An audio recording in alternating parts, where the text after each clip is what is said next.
പ്രിയപ്പെട്ടവരെ നമസ്കാരം. ഞാൻ ഡോക്ടർ ബി രാധാകൃഷ്ണൻ, വിശ്വകർമ്മ ഐക്യവേദിയുടെ ചെയർമാനാണ്. നിങ്ങൾക്കറിയാം, കഴിഞ്ഞ 4 വർഷമായിട്ട് വളരെ വിജയകരമായ രീതിയിൽ പ്രവർത്തിച്ചു വരുന്ന വിശ്വകർമ്മ സംഘടനകളുടെ കൂട്ടായ്മയാണ് വിശ്വകർമ്മ ഐക്യവേദി. കേരളത്തിലെ പ്രമുഖ സംഘടനകൾ മിക്കതും അതിനകത്ത് ഉൾക്കൊള്ളുന്നു. പ്രമുഖ സംഘടനകൾ മിക്കതും എന്ന് പറയാൻ കാരണം, എന്തു തന്നെയായാലും ഒരുമിച്ച് ചേരാൻ ആഗ്രഹിക്കാത്ത ചില സംഘടനകളുണ്ട്. അതിനെക്കുറിച്ച് നെഗറ്റീവും പോസിറ്റീവും ഞാൻ പറയുന്നില്ല. എന്തായാലും കേരളത്തിലെ പ്രമുഖരായിട്ടുള്ള പല സംഘടനകളെയും ഒരുമിപ്പിച്ചുകൊണ്ടാണ് 2020 വിശ്വകർമ്മ ഐക്യവേദി സ്ഥാപിതമായത്. ഈ കാലഘട്ടം കൊണ്ട്, ഈ 4 വർഷം കൊണ്ട് വളരെയധികം കാര്യങ്ങൾ ചെയ്തു തീർക്കാൻ ഞങ്ങൾക്ക് കഴിഞ്ഞു. ഏതായാലും അത് നിരത്താനല്ല ഞാനിവിടെ ഉദ്ദേശിക്കുന്നത്. നമുക്ക് ഈ 22-ാം തീയതി ഡിസംബർ 22-ന് YWCA ഹാളിൽ വെച്ച് ആഗോള വിശ്വകർമ്മ ഉച്ചകോടി സംഘടിക്കപ്പെടുകയാണ്. ആഗോള വിശ്വകർമ്മ ഉച്ചകോടി ഇത് 3ാമത്തെ പ്രാവശ്യമാണ് സംഘടിപ്പിക്കുന്നത്. ഈ പേര് കേൾക്കുമ്പോൾ, ആഗോള വിശ്വകർമ്മ ഉച്ചകോടി എന്ന പേര് കേൾക്കുമ്പോൾ ചിലർക്ക് ചിലപ്പോൾ അത്ര ദഹിക്കുന്നില്ല. അതുകൊണ്ട് ഞാനത് എന്താണെന്നുള്ള പറയാം. ഉച്ചകോടി എന്ന വാക്കിന് ഇംഗ്ലീഷിലെ അർത്ഥം സമിറ്റ് എന്നാണ്. സമിറ്റ് എന്ന് പറയുന്ന സമയത്ത് രാഷ്ട്രത്തലവന്മാരുടെ കൂടിച്ചേരൽ, അല്ലെങ്കിൽ രണ്ടാമതൊരു മീനിങ് ഉണ്ട്, സംഘടനാ തലവന്മാരുടെയും മറ്റും കൂടിച്ചേരൽ. ഇവിടെ നമ്മൾ ഉദ്ദേശിക്കുന്ന 2ാമത്തെ അർത്ഥമാണ്. ഒരു വാക്കിന് പല അർത്ഥങ്ങളുണ്ട്, അതൊക്കെ നിങ്ങളൊന്ന് മനസ്സിലാക്കണം. പല സംഘടനകളുടെയും കേരളത്തിലെ അല്ലെങ്കിൽ ലോകത്ത് തന്നെയുള്ള വിശ്വകർമ്മ സംഘടനകളുടെ കൂടിച്ചേരലാണ്. ആഗോള എന്നുള്ള വാക്ക് ചേർത്തിരിക്കുന്നത് ഗ്ലോബൽ എന്നുള്ള അർത്ഥത്തിലാണ്. കാരണം ലോകത്ത് ഇന്ത്യ കഴിഞ്ഞാൽ ഇന്ത്യക്ക് പുറത്തായിട്ട് ഗൾഫ് രാജ്യങ്ങളിൽ മാത്രമാണ് വിശ്വകർമ്മ സംഘടനകൾ ഉള്ളത്.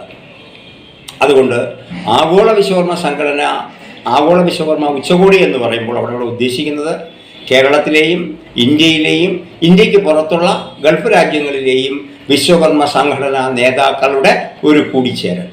അതുതന്നെയാണ് കഴിഞ്ഞ 2 പ്രാവശ്യവും നടന്നത്. ഇപ്രാവശ്യവും അത് തന്നെയാണ് നടക്കുന്നത്. ആഗോള വിശ്വകർമ്മ ഉച്ചകോടിയിൽ നമ്മൾ പ്രധാനമായിട്ട് മുന്നോട്ട് വയ്ക്കുന്ന കാര്യം വിശ്വകർമ്മരുടെ രാഷ്ട്രീയ അധികാരമാണ്. ഇത്രയും വർഷമായിട്ട് നമുക്ക് ഉദ്ദേശിക്കുന്ന രീതിയിലുള്ള രാഷ്ട്രീയ അധികാരം ലഭിച്ചിട്ടില്ല. ഏതാനും ചില MLA-മാർ 1ഉം 2ഉം അങ്ങനെ ഇങ്ങനെ ഉണ്ടായിട്ടുണ്ടെന്നുള്ള അല്ലാതെ നിയമസഭയിൽ അധികമായിട്ടുള്ള പ്രാതിനിധ്യം നമുക്ക് കിട്ടിയിട്ടില്ല. ഇന്നത്തെ കാര്യം നോക്കുകയാണെങ്കിൽ ഈ നിയമസഭയിലോ കഴിഞ്ഞ നിയമസഭയിലോ ഒന്നും തന്നെ വിശ്വകർമ്മജർക്ക് പ്രാതിനിധ്യം ഇല്ല. ഇനി ഇത് കഴിഞ്ഞാൽ പാർലമെൻറ്റിൽ എടുത്തു കഴിഞ്ഞാൽ പാർലമെൻറ്റ് അങ്ങനെ സംഭവമേ വിശ്വകർമ്മജരെ സംബന്ധിച്ച് വരുന്നില്ല കേരളത്തിൽ നിന്ന്. അപ്പോൾ അങ്ങനെ വരുന്ന സമയത്ത് നമുക്ക് പാർലമെൻറ്റിലും അതുപോലെ നിയമസഭയിലും മറ്റും പ്രാതിനിധ്യം വേണം. തദ്ദേശ സ്വയംഭരണ സ്ഥാപനങ്ങളിലും മറ്റും കുറച്ച് കൂടുതൽ. അവിടെയൊക്കെ പേരിനൊക്കെ ഉണ്ട് എന്നുള്ളതല്ല, പല പാർട്ടികളിലായി പേരിന് കുറേ പേരൊക്കെ ഉണ്ട്. ഒരു 400ഓളം പേർ വരുന്നുണ്ട്. നമ്മൾ കഴിഞ്ഞ തദ്ദേശ സ്വയംഭരണ തിരഞ്ഞെടുപ്പ് കൃത്യമായ കണക്ക് നോക്കിയപ്പോൾ ഏകദേശം 400ഓളം പേർ നിലവിൽ ഉണ്ട്. അതൊന്നും അല്ല നമ്മൾ ഉദ്ദേശിക്കുന്നത്, വളരെ കൂടുതലാണ്. കാരണം 24,000-ഓളം എന്നാണ് എൻ്റെ കണക്ക് ഈ ആൾക്കാരുള്ളതിലാണ് നമുക്ക് വളരെ ചുരുങ്ങിയ ഒരെണ്ണം ഉള്ളത്. അതുപോരാ, അതിനുവേണ്ടിയുള്ള ശ്രമങ്ങളാണ് നമ്മളിപ്പോൾ നടത്തിക്കൊണ്ടിരിക്കുന്നത്. ഈ ദിവസം 22-ാം തീയതി രാവിലെ ആദ്യത്തെ പ്രോഗ്രാം എന്ന് പറയുന്ന ഒരു വിശ്വകർമ്മ പൂജ കഴിഞ്ഞാൽ, വിശ്വകർമ്മ ദേവ പൂജ കഴിഞ്ഞാൽ തൊട്ടടുത്തായിട്ട് ഒരു സെമിനാറാണ്. ആ സെമിനാറിൽ കേരളത്തിലെ പ്രമുഖ രാഷ്ട്രീയ കക്ഷികളുടെ സംസ്ഥാന നേതാക്കൾ പങ്കെടുക്കുന്നു. അത് ഉദ്ഘാടനം ചെയ്യുന്നത് ബഹുമാനപ്പെട്ട നേരത്തെ മുൻ ആഭ്യന്തരമന്ത്രിയായിരുന്ന ശ്രീ രമേശ് ചെന്നിത്തലയാണ്. അതുകൊണ്ട് മറ്റ് മാർക്സിസ്റ്റ് പാർട്ടിയെയും CPI-യെയും BJP-യെയും മുസ്ലിം ലീഗിനെയും RSP-യൊക്കെ പ്രതിനിധീകരിച്ചുകൊണ്ട് സംസ്ഥാന നേതാക്കൾ പങ്കെടുക്കുന്നുണ്ട്. നിങ്ങൾ മിക്കവാറും വാട്സാപ്പിലും ഫേസ്ബുക്കിലും ഒക്കെ കണ്ടിട്ടുണ്ടാവും. അപ്പോൾ അതിലൂടെ നമ്മൾ ചെയ്യുന്നത്, എന്തുകൊണ്ട് വിശ്വകർമ്മജരായിട്ടുള്ള ഒരു വിഭാഗത്തിന് കേരളത്തിലെ ഒരു 11% വരുന്ന എന്ന് പറയപ്പെടുന്ന, കാരണം കൃത്യമായ സെൻസസ് ഇല്ലാത്തത് നമുക്കത് പറയാൻ പറ്റില്ല, എങ്കിലും വരുന്ന ഒരു വിഭാഗത്തിന് എന്തുകൊണ്ട് ഇത്രയേറെ പ്രാമുഖ്യം കൊടുക്കാതിരിക്കുന്നു, ഒരു രീതിയിലും പ്രാമുഖ്യം നൽകുന്നില്ല എന്നുള്ളത് കണക്കിലെടുത്താണ് ആ വിഷയത്തെക്കുറിച്ച് ഒരു ചർച്ച നടത്തുന്നത്, ഒരു സെമിനാർ നടത്തുന്നത്. വിശ്വകർമ്മജരും രാഷ്ട്രീയ അധികാരവും എന്നാണ് അതിൻ്റെ വിഷയം.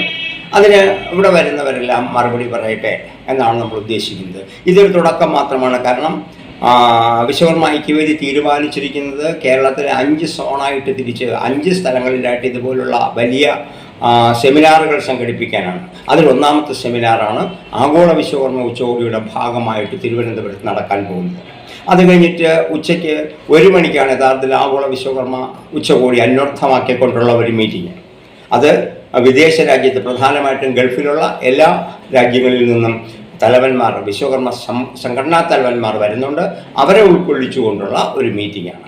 അത് കഴിഞ്ഞ് 3 മണിക്ക് നമ്മുടെ ആരാധനായ കേന്ദ്രമന്ത്രി ശ്രീ സുരേഷ് ഗോപി ഉദ്ഘാടനം ചെയ്യുന്ന നമ്മുടെ പൊതുയോഗം നടക്കുന്നു. അത് കഴിഞ്ഞതിന് ശേഷം പല സമ്മാനദാനങ്ങളും കുറച്ച് കലാപരിപാടികളും മറ്റുമുണ്ട്. സമ്മാനദാനം എന്ന് പറയുമ്പോൾ കുലശ്രേഷ്ഠ അവാർഡ് ദാനവും മറ്റ് പ്രമുഖരായിട്ടുള്ള വ്യക്തികളെ ആദരിക്കലും പിന്നെ ഈ പറഞ്ഞ PG തുടങ്ങിയിട്ടുള്ള കോഴ്സുകളും മറ്റും പഠിച്ച് നല്ല ഉന്നത നിലയിൽ പാസ്സായ കുട്ടികളെ അനുമോദിക്കലും മറ്റും അതിൻ്റെ ഭാഗമായി നടക്കും. എന്തായാലും വിശ്വകർമ്മജർ ഒറ്റക്കെട്ടായി നിന്നുകൊണ്ട് കാര്യങ്ങൾ നേടിയെടുക്കാൻ ശ്രമിക്കുന്നതിൻ്റെ ഒരു ഭാഗമാണിത്. നമ്മൾ പലതായി നിന്ന് പല ലെറ്റർ ഹെഡിൽ സർക്കാരിനും മറ്റും കത്തുകൾ നൽകുമ്പോൾ ഉദ്ദേശിക്കുന്ന പ്രയോജനം കിട്ടില്ല. കഴിഞ്ഞ 4 വർഷമായി വിശ്വകർമ്മ ഐക്യവേദി വിശ്വകർമ്മ സംഘടനകളുടെ കൂട്ടായ്മ എന്ന പേരിൽ പല കത്തുകളും നിവേദനങ്ങളും സർക്കാരിന് കൊടുത്ത് പലതും നമ്മൾ വിജയം നേടിയെടുത്തിട്ടുണ്ട്. എല്ലാമല്ല പലതും. ഇനിയും നമ്മളത് തുടരും. വരുന്ന തെരഞ്ഞെടുപ്പുകളിലും മറ്റും വിശ്വകർമ്മരുടെ കഴിവ് കാണിക്കാനായിട്ടുള്ള ഒരു അവസരം കൂടിയായി ഇത് കണക്കിലെടുക്കുക. ഇതിനെക്കുറിച്ച് പല ഭാഗത്തിരുന്നുകൊണ്ട് കുറ്റം പറയാനും മറ്റും ശ്രമിക്കുന്നവർ മനസ്സിലാക്കുക. ഇത് സതുദ്ദേശത്തോടു കൂടി വിശ്വകർമ്മരുടെ ഉന്നമനം കണക്കിലെടുത്ത്, ഏകീകരണം കണക്കിലെടുത്ത് ആണ് ആഗോള വിശ്വകർമ്മ ഉച്ചകോടി നടത്തപ്പെടുന്നത്. എല്ലാവരെയും സ്വാഗതം ചെയ്യുന്നു. അവിടെ ഏത് രാഷ്ട്രീയക്കാരനെന്നോ ഇല്ല, വിശ്വകർമ്മജനായിട്ടുള്ള ആൾക്ക്, ഏത് വിശ്വകർമ്മ സംഘടനയിൽപ്പെട്ട ആൾക്കും, ഏത് രാഷ്ട്രീയ കക്ഷിയിൽപ്പെട്ട ആൾക്കും, ഏത് രീതിയിലുള്ള വിശ്വകർമ്മജനം സ്വാഗതം. നമസ്കാരം.